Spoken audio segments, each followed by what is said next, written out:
ام ہانی کہتی ہیں یا رسول اللہ میں بوڑھی ہو گئی ہوں، لمبے وظیفے مجھ سے کوئی نہیں ہوتے، مجھے کوئی ایک وظیفہ ایسا بتا دیں جو میں کر لوں میرے لیے کفایت کرے۔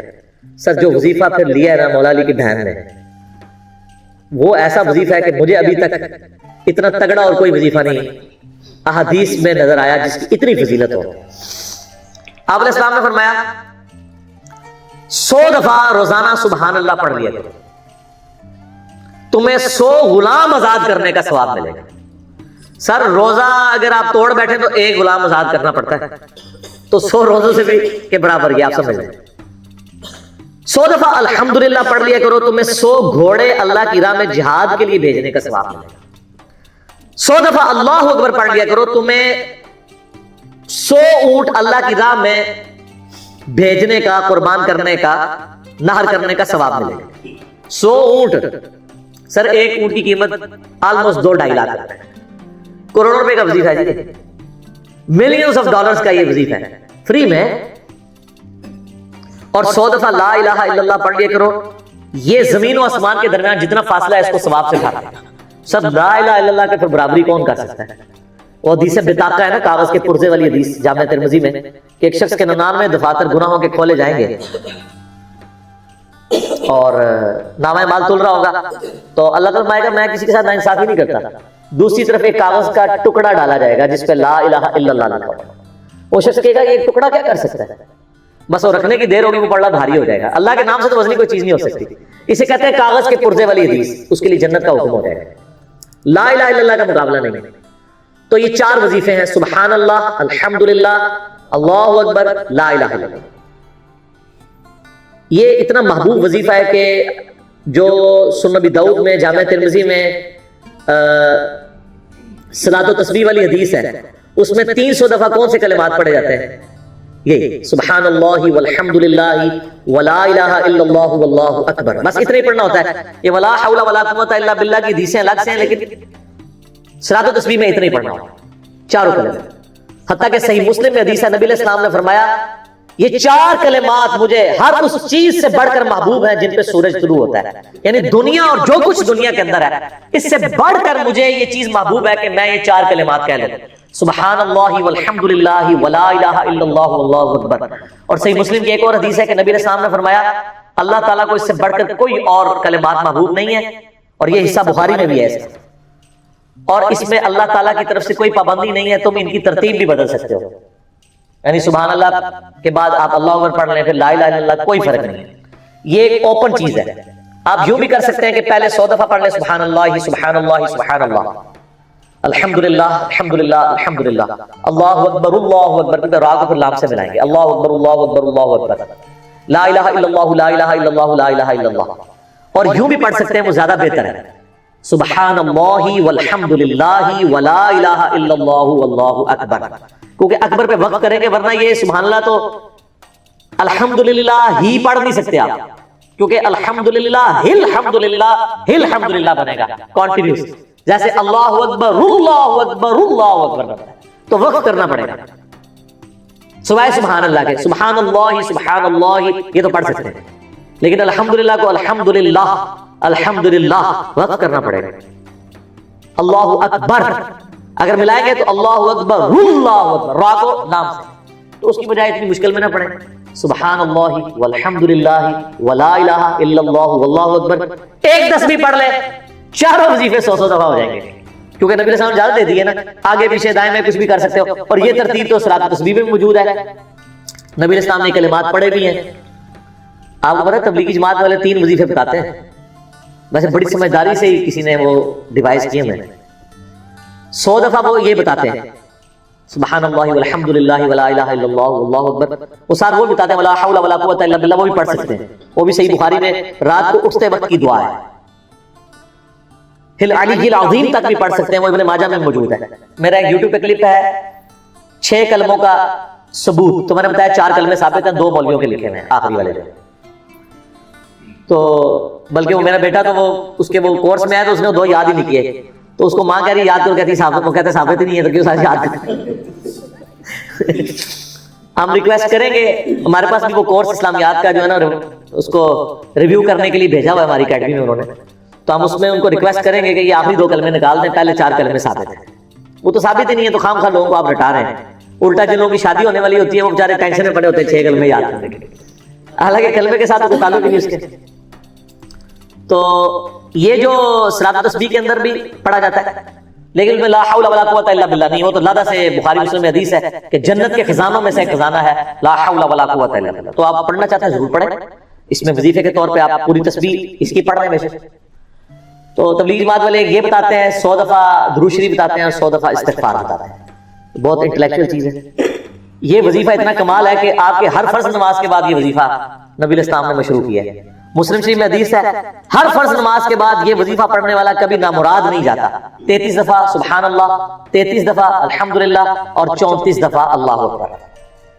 اور ایک حدیث میں ہے مسلم شریف کی کہ جو پڑھے 33 دفعہ سبحان اللہ، 33 دفعہ الحمدللہ، 33 دفعہ اللہ اکبر اور 100 کا عدد پورا کرنے کے لیے پڑھ لے لا الہ الا اللہ وحدہ لا شریک لہ لہ الملک ولہ الحمد وہو علی کل شیء قدیر. 100 کا عدد اس سے بھی پورا کر سکتے ہیں اور 100 کا عدد اللہ اکبر کہہ کے بھی پورا کر سکتے ہیں. تو اس کے سارے گناہ معاف کر دیے جائیں گے اگرچہ سمندر کی جھاگ کے برابر ہی کیوں نہ ہو. لیکن وہ صغیرہ گناہ، کبیرہ گناہ صرف توبہ سے معاف ہوتے ہیں. وہ صحیح مسلم میں حدیث ہے کہ اگر بڑے گناہوں سے بچا جائے تو ایک جمعے سے دوسرا جمعہ، ایک رمضان سے دوسرا رمضان اور ایک نماز سے دوسری نماز درمیان کے گناہوں کا کفارہ بن جائے گی.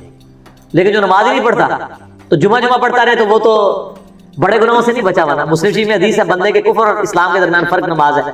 یہ نہ ہو کہ ایک رمضان پڑھ لے اگر رمضان کے بھی چلے سارے، نہیں نہ اس طرح نہیں ہوگا.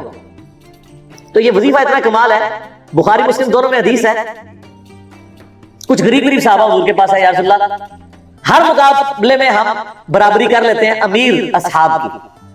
وہ روزے رکھتے ہیں ہم بھی روزے رکھ لیتے ہیں، وہ نمازیں پڑھتے ہیں ہم بھی نمازیں پڑھ لیتے ہیں، وہ جہاد کرتے ہیں ہم بھی جہاد کر لیتے ہیں. ایک معاملے میں آ کے ہم مارے جاتے ہیں. قرآن میں بار بار ہے اللہ کی راہ میں خرچ کرو، ہم تو خود ہی غریب ہیں.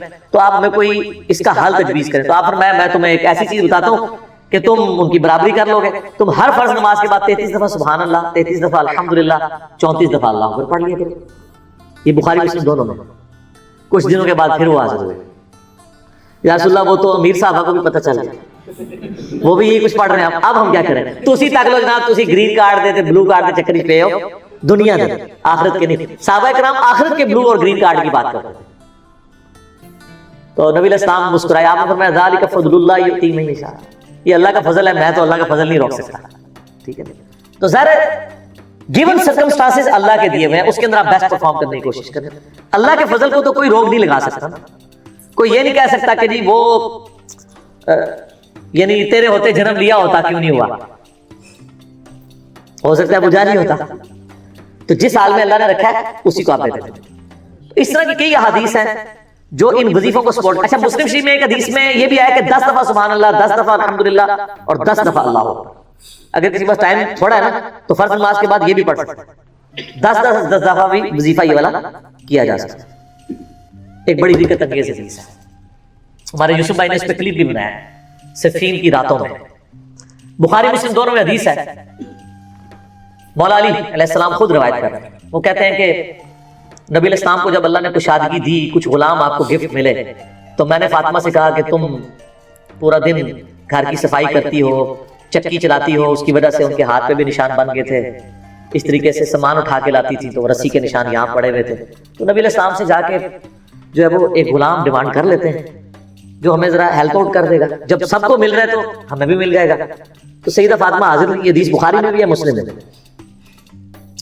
تو حضور علیہ السلام کے پاس گئیں، بات نہیں کر سکی. طبیعت میں تربیت کس کی تھی سر؟ بولڈنس نہیں تھی وہ، حالانکہ باپ ہے اور حضور کو پتا تھا اپنی بچی کی حالت. تو وہ گئی، بات نہیں کر سکی، واپس چلی گئی. تو حضور علیہ السلام محفل برخاست ہوئی، آپ خود آ گئی. سر وہ حدیث کمال ہے. مولا علی کہتے ہیں میں اور فاطمہ ایک چادر میں لیٹے ہوئے تھے اور نبی علیہ السلام ہمارے گھر میں آئے اور پاؤں کی جانب سے نبی علیہ السلام ہمارے بستر میں داخل ہوئے، حتیٰ کہ آپ کے پاؤں کی ٹھنڈک ہم نے اپنے سینے پہ محسوس کی. یعنی حضور علیہ السلام نے پاؤں کی جانب سے اپنے پاؤں انٹر کیے اور وہ پاؤں سیدہ فاطمہ اور مولا علی کے سینے تک پہنچ گئے تو انہوں نے ان کو سینے سے لگا لیا. سر یہ فرینکنس کسی صحابی کو نصیب ہو سکتی؟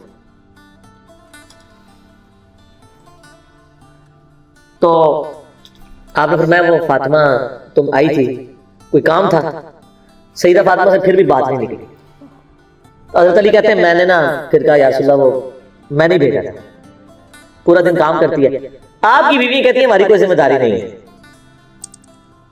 یہ بھی تو بیوی تھی نا. بخاری مسلم میں حدیث ہے جنتی عورتوں کی سردار ہے فاطمہ سلام اللہ علیہ. تو میں نے غلام کے لیے عرض کیا تھا یہ تھک جاتی ہے ہمیں ہیلپ آؤٹ کر دے گا. آپ نے صاحب فرمایا میں تمہیں سے بہتر نا چیز عطا کروں. کہ یا رسول اللہ عطا کریں, یعنی آپ لوگ تو سمجھ رہے ہوں گے کہ غلام مانگا ہے تو شاید ایک گھوڑا بھی ساتھ گفٹ مل جائے گا. ان کا جب رات کو بسترے پہ جانے لگو نا تو 33 دفعہ سبحان اللہ, 33 دفعہ الحمدللہ, 34 دفعہ اللہ اکبر پڑھ لیا کرو. یہ تمہارے لیے اس غلام سے بھی بہتر ہے, یعنی سارے دن کی تھکاوٹ اتر جائے گی. سر یہ بہت بہترین وظیفہ ہے. تو اچھا یہ حدیث مولا علی پوری زندگی سنایا کرتے تھے کیونکہ حضرت فاطمہ اور مولا علی کی ایک محبت بڑی مثالی تھی. تو لوگ بھی جو ہے نا وہ مولا علی سے پوچھا کرتے تھے وہ فاطمہ والی حدیث تسبیح فاطمہ, اسے تسبیح فاطمہ اسی لیے کہا جاتا ہے. تو یہ حدیث جب بیان کی مولا علی نے تو آگے نے تابعین نے پوچھ لیا, بخاری مسلم دونوں میں ہے کہ حضرت علی کہتے ہیں کہ وہ دن ہے آج کا دن ہے, میں نے کبھی یہ وظیفہ چھوڑا نہیں. سر استقامت تو خود مل جاتی ہے, جس کے بسترے میں جا کے نبی علیہ السلام وظیفہ سکھا رہے ہوں تو وہ پوری زندگی اس واقعے کو کبھی بھول سکتا ہے کہ مجھے خود آ کے میرے بسترے میں آ کے, اور حتیٰ کہ آپ کے قدم مبارک میرے سینے سے لگے تھے, اس حال میں حضور نے مجھے یہ تحفہ دیا ہے, وہ تحفہ کوئی بھلا سکتا ہے؟ تو تابعی نے کہا کہ مولا علی سے کہا کہ کیا جنگ صفین کی راتوں میں بھی آپ یہ وظیفہ پڑھا کرتے تھے جب مسلمانوں پہ اتنا مشکل وقت تھا, آپ میدان جنگ میں تھے. آپ دیکھیں 30 سال کے بعد مولا علی کو تلوار دوبارہ اٹھانا پڑی اسلامی نظام کو بچانا. تو مولا نے کہا صفین کی راتوں میں بھی میں نے کبھی یہ وظیفہ نہیں چھوڑا. تو اس پہ وہ کلپ بنایا تھا صفین کی راتوں میں. یہ اتنا کمال کا وظیفہ. اللہ تعالیٰ ہمیں اس وظیفے پہ استقامت دے اور کچھ نہ کر سکیں یہ ضرور کیا کریں. بخاری مسلم میں حدیث ہے, عائشہ کہتی ہیں نبی علیہ السلام نے فرمایا کہ اللہ تعالیٰ کو سب سے بڑھ کر محبوب عمل وہ ہے جو مستقل مزاجی سے کیا جائے, خواہ تھوڑا ہی کیوں نہ ہو, بنسبت اس عمل کے جو بہت زیادہ ہو لیکن مستقل مزاجی سے نہ ہو. ایک بندہ ایک دن 1000 دفعہ سبحان اللہ پڑھتا ہے, اگلے دن 10 دفعہ پڑھتا ہے, اس سے بہتر روزانہ ہی 10 دفعہ پڑھتا ہے. تو یہ وظیفہ 100 دفعہ پڑھنے کے لیے کوئی زیادہ ٹائم ریکوائرڈ نہیں ہوتا. آپ روٹین میں آپ پاس دونوں آپشن ہیں, الگ الگ کر کے پڑھ لیں تب بھی ٹھیک ہے, ایک ہی دفعہ میں پڑھ لیں سبحان اللہ والحمدللہ ولا الہ الا اللہ واللہ اکبر تب بھی درست ہے. اور فرض نماز کے بعد تو اور کوئی وظیفہ, ایک آیت الکرسی والا وظیفہ اور یہ تسبیح فاطمہ والا وظیفہ اور تکبیر بلند کرنا, استغفار پڑھنا, اللہم انت السلام منک السلام, سارے اذکار اس میں لکھے ہوئے ہیں. چند ایک وظائف تو ضرور پڑھیں اور اس میں یہ والا وظیفہ کبھی نہ چھوڑیں, یہ بہت ایکسٹرا آرڈنری وظیفہ ہے. مغرب کی اذانیں شروع ہو چکی ہیں, بقیہ سوالات انشاءاللہ اذان مغرب کے وقفے کے بعد انشاءاللہ.